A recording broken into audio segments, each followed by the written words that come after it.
Alors le magnétisme. Alors je vais vous parler du magnétisme à distance, parce qu'évidemment il existe le magnétisme qu'on peut procurer quand vous allez chez votre thérapeute. Là on va parler de celui à distance. Donc déjà je vous ai expliqué donc tout ce qui était mécanique quantique, que en fait le temps et l'espace n'avaient pas d'espèce d'importance pour les énergies, mais en fait ça fonctionne comme ça. C'est-à-dire que le magnétisme, il suffit juste soit d'avoir une photo de la personne, soit de l'entendre au téléphone, soit de la connaître. Et on peut même aller plus loin, c'est-à-dire que quelqu'un peut vous parler d'une personne, si vous l'avez au téléphone, hop, vous passez par le téléphone, vous entendez la personne qui vous parle d'une autre personne. Et bien en fait, vous faites le lien. Et en fait, c'est comme ça que ça fonctionne, c'est-à-dire qu'on se connecte comme ça et par le champ d'information, comme je vous disais tout à l'heure. Donc le temps et l'espace n'a pas d'espèce d'importance, c'est-à-dire qu'au moment où on vous parle, vous vous connectez tout de suite à la personne. Donc il est important pour ça, de soit avoir une photo, soit d'entendre la personne, soit de la connaître. Vous pouvez très bien la connaître, elle ne vous parle pas, mais comme vous la connaissez, instantanément, dans votre plan mental, vous visualisez la personne et donc vous vous connectez à elle. Ensuite, donc la deuxième étape, c'est, comme je vous disais, donc, la visualisation et la connexion à la personne. Donc ça, c'est vraiment important. Et une photo peut suffire. En fait, c'est fou parce que des fois, même un mot peut suffire. Vous entendez un mot et hop, vous pouvez vous connecter à la personne. Ensuite, ça fonctionne par l'intention. C'est-à-dire, comme je vous disais tout à l'heure, en mécanique quantique, l'intention change tout. C'est-à-dire que l'observateur ou la personne qui fait le soin, en fonction de ce qu'elle pense dans son plan mental, va interagir et donc énergétiquement sur la personne. Donc l'intention, elle est hyper importante et donc c'est une intention de soin ciblé. C'est-à-dire que le magnétiseur va penser, vous avez une problématique de mal au dos, par exemple, la personne va visualiser votre dos et va appliquer en fait des soins énergétiques focalisés donc sur votre dos. Alors la personne, le magnétiseur peut très bien pour s'aider, visualiser avec ses mains, imaginez qu'il voit votre dos, ou il peut très bien tout simplement rentrer en méditation et visualiser votre dos et dans l'intention, en fait, vous faire un soin ciblé sur une partie de votre corps. Donc voilà. C'est vrai que, par exemple, moi, je suis quelqu'un de très visuel, donc je préfère faire des choses avec les mains, même si j'ai personne en face de moi. Hein. Je pense que si on me filmait en train de faire des soins à distance, on me prendrait pour un fou. Mais en fait, je visualise le corps et j'agis sur le corps, même s'il est par là. Et alors, ce qui est assez drôle, c'est que comme tout est dans l'intention, je ne visualise pas forcément la personne dans son intégralité. Je peux très bien le visualiser en petit. Et donc, ça me permet d'éviter d'envoyer mes mains dans tous les sens. Donc, imaginons qu'elle a un problème au dos sur tout le dos, je l'imagine en petit et je fais un soin sur son dos, sur 20 cm. Et en fait, tout est dans l'intention. Et voilà, c'est ça qu'il faut comprendre. Donc, le soin, en fait, à distance, il est immédiat. Il n'y a pas, ça va plus vite que la vitesse de la lumière, comme je vous ai dit, et le soin est immédiat. C'est-à-dire que vous faites un soin dans l'intention, paf, c'est déjà parti. Et c'est ça qui est quand même assez incroyable. Voilà pour le magnétisme. Donc le magnétisme, hein, en fait, moi j'ai catégorisé le magnétisme vraiment sur la partie soins, sur des choses en particulier. Par exemple, j'ai mal à la tête, j'ai mal au dos, j'ai des pensées incessantes. Donc voilà, on va dire que le magnétisme, c'est pour des choses très particulières. Maintenant, on va voir que ça s'applique aussi sur l'énergétique. Alors l'énergétique, moi je le considère un peu différent parce que pour moi c'est de manière plus globale, c'est-à-dire c'est du magnétisme mais à une échelle plus large, c'est-à-dire à une échelle du corps. C'est pour ça qu'un énergéticien en général va travailler sur vos 7 chakras principaux. Pourquoi? Parce que si vous travaillez sur un chakra, il va débloquer celui qui est à côté, qui va débloquer celui qui est à côté. En fait, c'est tout un engrenage. De toute façon, chakra en sanskrit veut dire roue, donc ce sont comme des roues qui chacune tourne dans un sens. Et l'énergétique, en fait, on va voir la personne dans sa globalité. Et donc, on va travailler vraiment de manière globale. Pareil, l'énergétique à distance, une photo suffit. La voix, une personne connue, ça fonctionne de la même façon. Vous visualisez, vous vous connectez à la personne et vous commencez à faire vos soins. Là, vous faites une intention qui est plus globale. C'est une intention, on va dire, sur l'équilibre énergétique de la personne. Par exemple, elle vous dit, globalement, je ne suis pas assez ancré ou j'arrive pas à concrétiser dans la matière mes pensées. Ah ben, quand on entend ça, quand j'entends moi concrétiser dans la matière, ou même que la personne dit, j'ai des idées, mais j'arrive pas à les concrétiser, ben pour moi, c'est un manque d'ancrage, en fait. C'est-à-dire que tout est là-haut, ça tourne là-haut, mais en bas, c'est pas connecté. Eh ben, en tant qu'énergéticien, on va reconnecter le bas pour que le haut arrête de tourner en boucle dans le vide et que toutes les roues se mettent en marche. Et quand tout se met en marche, eh bien, ça descendra dans l'action. Parce que les chakras du bas sont dans la matière, alors que les chakras du haut sont plus dans le cosmos, comme je vous disais. Donc voilà, l'intention va être différente, elle va plutôt être sur l'équilibre énergétique et les circulations. Donc on va parler de chakras, de lien à la terre-mère, donc une énergie féminine, et un lien évidemment au cosmos, une énergie masculine. Hein. Le yin et le yang, paf, on est connecté, on est le haut, le bas, et on se retrouve dans le cœur. Voilà pour l'énergétique. Donc le soin à distance est aussi immédiat et il peut être aussi dans la durée. C'est-à-dire autant un soin magnétique, l'application peut être instantanée, le soulagement peut être instantané, même si parfois vous avez une hausse de la douleur, ça redescend juste derrière. Le soin énergétique, lui, va avoir soit un soin, on va dire une efficacité instantanée, soit il va mettre plusieurs jours à se mettre en place. Ben oui, parce qu'en fait, on a remis des roues dans l'ordre. On a remis une circulation énergétique dans le corps. Ça peut prendre du temps. Alors, ça peut fatiguer, ça peut donner des courbatures, ça peut donner des maux de tête. Pourquoi? Parce qu'on travaille sur le plan physique, on travaille sur le plan émotionnel et on travaille sur le plan mental. Et en fait, en fonction des chakras qu'on utilise, ça fait pas travailler du tout les mêmes choses. Mais comme tout est connecté, eh bien, ça peut fatiguer. Donc, un soin énergétique, eh bien, ça peut mettre une semaine à se mettre en place, en fait. Et parfois, il va falloir revoir son énergéticien pour à chaque fois réamorcer la pompe et réamorcer toutes les énergies pour que ça recircule. Voilà la grande différence avec le magnétisme direct qui va vous faire un soin direct sur un problème particulier. Eh bien, l'énergétique, en général, augmente votre taux vibratoire et vos systèmes immunitaires. Ça fonctionne de la même façon parce qu'en fait, ce que je vous souhaite, c'est que l'énergéticien ait un taux vibratoire plus élevé que le vôtre. Sinon, c'est plus compliqué. Mais s'il a un taux plus élevé que le vôtre, il va lui-même donc connecter, on va dire, et des énergies, on va dire, telluriques et cosmiques, les deux, qui vont passer à travers lui et vous les renvoyer. En fait, parce que le magnétiseur, l'énergéticien, en fait, ce n'est qu'un canal. Alors, j'ai appris qu'il existait des magnétiseurs qui ne sont pas canals, c'est-à-dire qu'eux-mêmes envoient leur propre énergie dans la personne. Mais les mecs, au bout d'une heure, ils sont flingués. C'est-à-dire qu'ils ont mal à la tête, ils sont épuisés, ils ont mal au plexus. Enfin, voilà. En fait, pour moi, ça, c'est un peu dommage. C'est-à-dire que vous videz de votre propre énergie pour la donner à l'autre. Ça n'a pas de sens. En fait, pour moi, un énergéticien, en fait, il canalise de l'énergie qui ne lui appartient pas, elle passe par lui et il la transmet, évidemment, à la personne. Donc, en faisant ça, évidemment, vous vous connectez à des êtres qui sont supérieurs à vous en taux vibratoire. Donc, ça passe par vous. Vous-même, vous montez votre taux vibratoire en faisant ça. Et par la même occasion, la personne que vous aidez, en fait, fait monter son taux vibratoire et augmente son système immunitaire. En fait, la boucle est bouclée. En fait, ce n'est qu'un transfert d'énergie qui passe par le thérapeute. Alors, on va aborder un autre sujet. Sauf si vous avez des questions là-dessus, vous pouvez m'arrêter. Mais on va aborder la biorésonance. Alors, la biorésonance, qu'est-ce que c'est? On peut l'appeler aussi la thérapie fréquentielle. Alors, une thérapie fréquentielle, c'est quoi? C'est que chaque personne, comme je vous l'ai dit, a une trace, une signature vibratoire qui lui est propre et qui est unique. Et c'est comme ça que quand je me connecte à quelqu'un, je ne me connecte pas à son voisin ni à sa grand-mère. C'est vraiment, quand on se connecte à quelqu'un, on se connecte à sa trace vibratoire. C'est aussi simple que ça. La biorésonance, qu'est-ce qu'elle fait? Elle repose sur l'harmonisation des fréquences des cellules. C'est-à-dire que le postulat veut qu'une cellule qui n'est pas en bonne santé a en fait, on va dire, une fréquence interne qui ne vibre pas comme elle le devrait. Et donc la biorésonance va faire en sorte, soit par des micro-courants, comme on va le voir, par exemple qu'on peut voir même sur le schéma, des micro-courants qu'on s'envoie donc par des électrodes, soit par champ d'information, on fait remonter ce taux vibratoire de la cellule. Donc en faisant monter son taux vibratoire et ses fréquences qui sont propres, elle redevient en bonne santé. Si la cellule est en bonne santé, l'organe dans lequel elle est revient en bonne santé. Et si l'organe est en bonne santé, l'être humain est en bonne santé. En fait, c'est une chaîne comme ça. C'est-à-dire que la biorésonance fonctionne aussi comme un magnétiseur, c'est-à-dire il vous monte votre taux vibratoire, il vous monte vos fréquences pour que vous-même, c'est-à-dire le corps est une machine exceptionnelle, c'est-à-dire que si elle est en bonne santé, elle peut combattre tous les virus et toutes les bactéries. C'est vraiment, en fait, quand on a vraiment notre système immunitaire qui est vraiment à bloc, rien ne peut rentrer. Et bien là, l'idée, c'est ça, c'est que la biorésonance aussi est faite pour monter le taux vibratoire et le système immunitaire, de la même façon. Donc, en mettant la bonne fréquence, on fait disparaître les symptômes et on augmente le taux vibratoire. La thérapie fréquentielle, c'est ce qu'on appelle aussi la médecine intégrative ou la médecine quantique. Voilà, c'est vraiment, on utilise les mêmes procédés.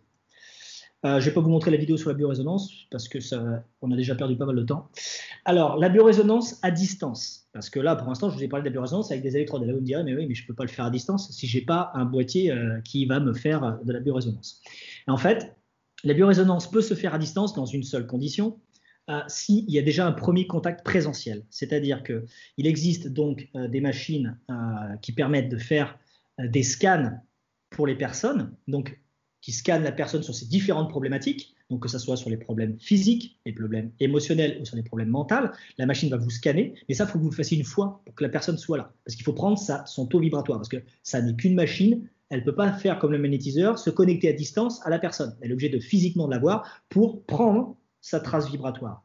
Par contre, une fois que ça c'est fait, la personne peut partir, et là, quand on a choisi avec la personne les différents programmes qu'on veut faire en accord avec le consultant, là, par contre, on peut envoyer les fréquences dans le champ d'information. Donc, comme je vous disais tout à l'heure, le champ d'information nous baigne. Par exemple, vous avez un boîtier qui va vous envoyer les fréquences. Par exemple, c'est le thérapeute qui l'a. Il lance le programme. Donc, le programme va dans le champ d'information. Le champ d'information se connecte instantanément à la personne parce qu'elle a enregistré sa trace vibratoire dans la machine. Et donc, là, vous faites un soin à distance. Et donc là, vous pouvez faire absolument tout ce que vous voulez. La différence de la biorésonance qui fonctionne par champ d'information, c'est que le changement n'est pas immédiat. Pourquoi? Parce que contrairement à une biorésonance qui fonctionne par des micro-courants qui, là, instantanément peuvent agir sur vous, là, on fait appel à la plasticité neuronale. Alors, c'est quoi la plasticité neuronale? C'est-à-dire que pour changer ses habitudes, pour changer le corps sa façon de fonctionner qui était problématique, eh bien, il faut plus de 21 jours. Et donc ça, en fait, c'est des recherches scientifiques qui existent depuis longtemps, qui existent sur la plasticité neuronale, qui nous expliquent que le subconscient peut enregistrer une nouvelle croyance ou une nouvelle programmation que minimum à partir de 21 jours. Donc voilà, quand vous faites de la biorésonance à distance, c'est valable, mais que si vous dépassez cette date, ces 21 jours. Maintenant, certains programmes peuvent fonctionner dès les 21 jours, d'autres plus. Là, il y a David qui est ici, il pourrait nous dire qu'il y a certains programmes où il faut se les envoyer pendant 66 jours. Bon, ça, c'est vraiment à voir vraiment avec son thérapeute. Mais donc, la biorésonance peut fonctionner à distance. Alors là, je vous invite vraiment à voir des conférences spécifiques sur la biorésonance. Donc, j'en anime certaines, d'ailleurs David aussi, sur la biorésonance qu'on utilise donc, grâce au ILI Résonance. Donc, je vous invite vraiment, si ça vous intéresse, si vous êtes intéressé, à me demander en fait quand ont lieu les conférences, parce que c'est assez complexe aussi. Donc voilà. Maintenant, on va passer par l'harmonisation de l'habitat. Alors, l'harmonisation de l'habitat. En fait, les anciennes méthodes, on va dire, qui étaient la géobiologie, par exemple, la géobiologie, mais en fait, on était obligé d'être sur place. C'est-à-dire de faire des mesures, de faire des dessins, de faire des schémas et tout ça. Donc, c'était un procédé quand même très mental et très calculatoire. Et donc, le géobiologue était obligé de se déplacer pour faire l'harmonisation. En fait, ce que là, je vous propose là, moi, et ce que je vous explique, c'est que un lieu et une personne sont intimement liés. C'est-à-dire que vous ne choisissez pas pour rien une maison ou un appartement. Si vous allez dedans, s'il vous plaît, si vous avez le fameux coup de cœur, c'est qu'en fait, dans vos différents plans, et principalement émotionnel et mental, vous avez quelque chose à apprendre avec cet appartement et cette maison. Et donc, c'est ça qui est vraiment important de comprendre, c'est que l'harmonisation de l'habitat, ce n'est pas juste harmoniser un lieu. C'est que quand on harmonise l'habitat, on harmonise aussi la personne qui va avec. C'est vraiment un couple, en fait. Et donc, ce qui est important de comprendre ça, c'est que l'harmonisation du lieu, ce n'est pas simplement que du feng shui. Par exemple, le feng shui, lui, va harmoniser les couleurs, va harmoniser le mobilier, va vous préconiser de vous séparer de tout un tas de trucs qui vous plombent, va vous préconiser de ranger, va vous préconiser tout un tas de trucs pour que à l'intérieur de la maison, l'énergie circule de manière plus fluide. Mais là, vous êtes obligé d'être sur place, évidemment. Là, je ne parle pas du feng shui et je ne parle pas de la géobiologie. Mais je parle de l'harmonisation en conscience et en co-création avec les esprits de la nature. Donc, comme je vous disais tout à l'heure, c'est l'holosynergie, ça n'a rien à voir avec la géobiologie, même si on prend quelques fondements de la géobiologie. En fait, le principal, en fait, c'est vraiment un respect des esprits de la nature qui fonctionne en fait dans un écosystème. C'est-à-dire que vous avez un lieu, il s'est passé des choses dans ce lieu, il y a des choses certainement à nettoyer, et par contre, il y a des choses qui sont bien. Donc, il faut, elles, ne pas les enlever. Par exemple, on m'avait souvent dit « Mais oui, mais si tu nettoies mon appartement, moi, j'ai la présence d'un tel qui est décédé, je l'adore, j'ai pas envie qu'il parte. » Mais en fait, quand on harmonise un lieu, si c'est positif et si ça vous apporte du positif, le positif ne part pas. Par contre, quand on nettoie, c'est tout ce qui va être plombant et toutes les charges négatives qui, elles, vont partir. Donc ça, c'est important. Ne stressez pas. Si vous avez des entités ou on va dire des choses que vous aimez, eh bien, elles ne partiront pas. Alors, pour aller plus dans le détail de l'harmonisation de l'habitat, comment ça fonctionne avec les esprits de la nature, donc à distance, vraiment, là, je vous parle vraiment de l'harmonisation qui se fait à distance. Alors, on peut le faire évidemment sur site, mais vous allez comprendre que ce n'est pas forcément utile pour faire ce que je vais vous expliquer. Parce qu'en fait, l'harmonisation se fait sur un plan énergétique et sur un plan vibratoire. Elle se fait sur le plan émotionnel, le plan mental et le plan physique. Le plan physique, évidemment moins, mais au moins sur le plan émotionnel et le plan mental. Donc, tout d'abord, une harmonisation commence par un nettoyage. Un nettoyage énergétique, c'est quoi? C'est qu'on nettoie toutes les mémoires du lieu. Alors, il faut savoir que, par exemple, on va prendre un cas très simple. Vous avez un appartement tout neuf, dans une résidence toute neuve. On pourrait imaginer qu'il n'y a rien dedans, c'est-à-dire que personne n'a vécu dedans, il n'y a pas eu d'engueulade, il n'y a pas eu de divorce, il n'y a pas eu, je ne sais pas quoi, une perte d'un enfant ou quoi, donc il n'y a pas eu de plombage. Parce que tout ça, ça reste, hein, évidemment. Hein. Quand vous vous engueulez dans un appartement, ben, bing, hop, vous émettez une onde négative qui, elle, se dépose. Parce qu'en fait, c'est une fréquence basse, donc elle se dépose et elle reste, en fait. Et donc, quand on ne fait pas un nettoyage, eh ben, vous pouvez imaginer, en fait, un appartement qui n'est pas nettoyé pendant des années, ben, vous avez tout qui s'accumule, qui s'accumule, qui s'accumule, qui s'accumule. Donc, vous pouvez avoir un bel appartement tout peint, tout refait à neuf dans le plan physique, mais complètement plombé sur le plan énergétique. Et c'est pour ça que là, la grande différence qu'on a avec les géobiologues, c'est que moi, il m'est arrivé très souvent en fait d'aller dans des appartements qui étaient soi-disant nettoyés énergétiquement par un géobiologue. Mais en fait, le problème, c'est que les géobiologues se contentent de nettoyer sur le plan physique, sur le plan émotionnel éventuellement, mais ils vont même pas dans le plan mental. Et le plan mental, en fait, c'est presque là où c'est le plus dur, parce que le plan mental, en fait, c'est là où vous avez toutes les entités et toutes les charges les plus lourdes et les plus vibratoires qui sont en même le plus bas. Parce que bon, les énergies positives, on s'en fiche, on les laisse. Par contre, les énergies négatives, qui elles sont dans le plan mental, donc par principe d'inversion, dans le plan mental positif, j'ai le plan mental négatif qui est en dessous. Et là, le plan mental, vous avez des entités mentales qui peuvent vous empêcher de dormir, qui vous imposent d'avoir la fameuse hamster dans la tête, qui vous font vraiment prendre peur. Toutes ces choses-là, en fait, donc, sont vraiment dans le plan mental. Et bien ça, le géobiologue, il n'arrive pas à les enlever. Parce qu'en fait, il faut se connecter à des êtres qui, eux, sont supérieurs vibratoirement pour pouvoir les faire partir.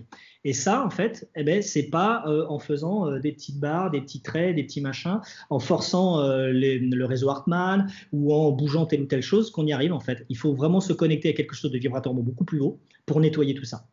Et quand on fait ça, en fait, on le fait avec la personne, souvent dans l'appartement. On peut, si c'est à distance, eh ben, elle reste chez elle, vous êtes chez vous. Et en fait, vous vous dites, ben voilà, je commence le nettoyage.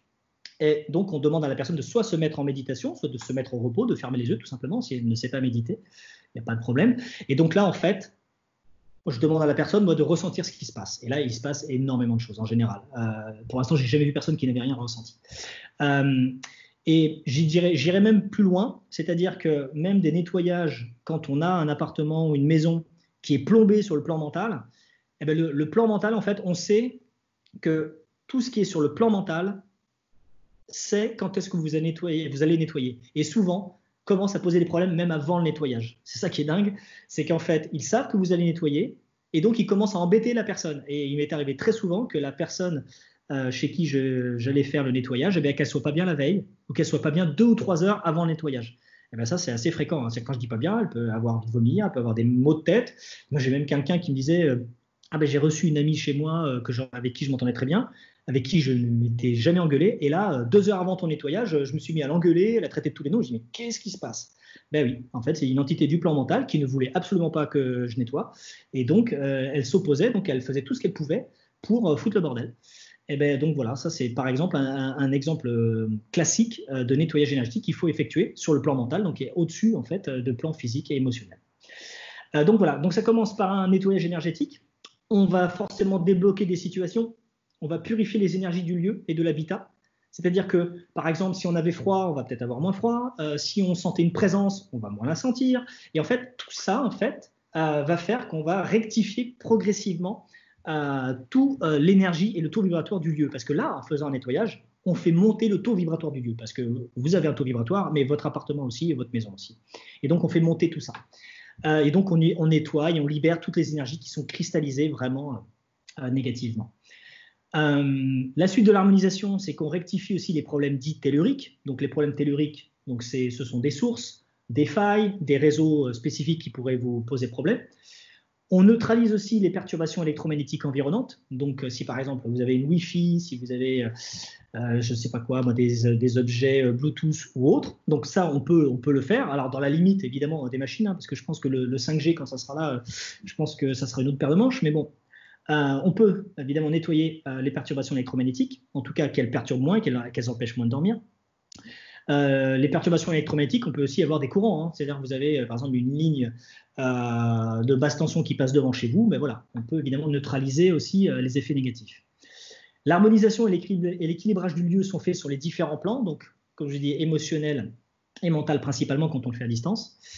Et évidemment, quand on fait ça, quand on se connecte à la personne et on se connecte au lieu, eh bien, souvent, il nous arrive plein de conseils. Et donc, par clairvoyance, ben, ça descend en fait. C'est-à-dire qu'on a plein d'informations. Et on dit, ah ben tiens, là j'ai senti sur le plan mental telle problématique, là j'ai senti sur le plan émotionnel que là il y avait du lourd et que si tu avais choisi cet appartement, c'était pour telle raison. Et donc, en fait, souvent plein d'informations nous viennent. Donc, en fait, une harmonisation, c'est pas simplement faire qu'on se sente bien dans un lieu, c'est qu'on comprend aussi plein de choses sur la personne. Et souvent, ben, quand on fait un nettoyage et donc une harmonisation, ben, ça met plusieurs semaines à se mettre en place. C'est-à-dire que c'est vivant en fait, c'est un écosystème et qu'on met en place. Donc voilà pour l'harmonisation à distance.